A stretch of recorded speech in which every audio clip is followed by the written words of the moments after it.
Tinnadu is N atheist, ఒక నాస్తికుడు అంటాడు. దేవుణ్ణి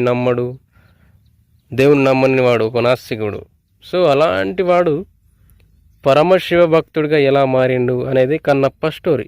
ఇందులో అదే కాకుండా ఇంకొక ఎలిమెంట్ కూడా ఉంది. ఏది వాయులింగం. ఒక రాక్షసుడు వాయులింగం కావాలని కోరుకుంటాడు.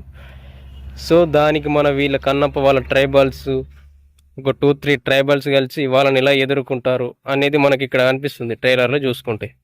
ఈ సినిమా అనౌన్స్మెంట్ అప్పటి నుంచి ఇప్పటి వరకు ఎన్నో ట్రోల్స్కి గురవుతూనే వచ్చింది. ఫిల్మ్స్ కావచ్చు, అనౌన్స్మెంట్ వీడియో కావచ్చు, టీజర్ కావచ్చు, ఏది కూడా అంత పర్ఫెక్ట్గా అనిపించలేదు.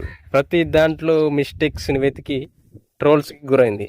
ఇంకా ఈ మూవీకి ఉన్న ఒకే ఒక్క హైపు, ఒకే ఒక్క ఎక్స్పెక్టేషన్స్ వచ్చేసి ప్రభాస్ గారు. ఇంకా ట్రైలర్ వదిలిన తర్వాత, ట్రైలర్ చూసిన తర్వాత ప్రతి ఒక్కరికి కన్నప్ప సినిమా మీద ఇంట్రెస్ట్ అయితే పెరిగింది. ట్రైలర్ అయితే చాలా బాగుంది. Nice trailer cut.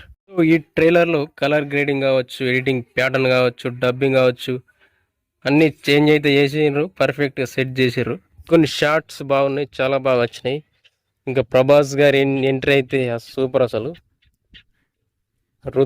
Prabhas as రుద్రగా బాగా అనిపించింది. ఆ ఎంట్రీ కానీ, ఆ సీక్వెన్సెస్, ప్రభాస్ అండ్ మంచు విష్ణు వాళ్ళ మధ్య సీక్వెన్సెస్ కూడా మంచి ఇంట్రెస్టింగ్గా ఉండబోతుంది సినిమాలో అన్న ఫీలింగ్ మనకు వస్తుంది ట్రైలర్ చూసుకుంటే.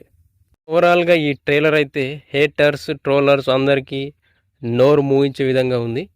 ఇంట్రెస్టింగ్ అయితే పుట్టించింది ట్రైలర్.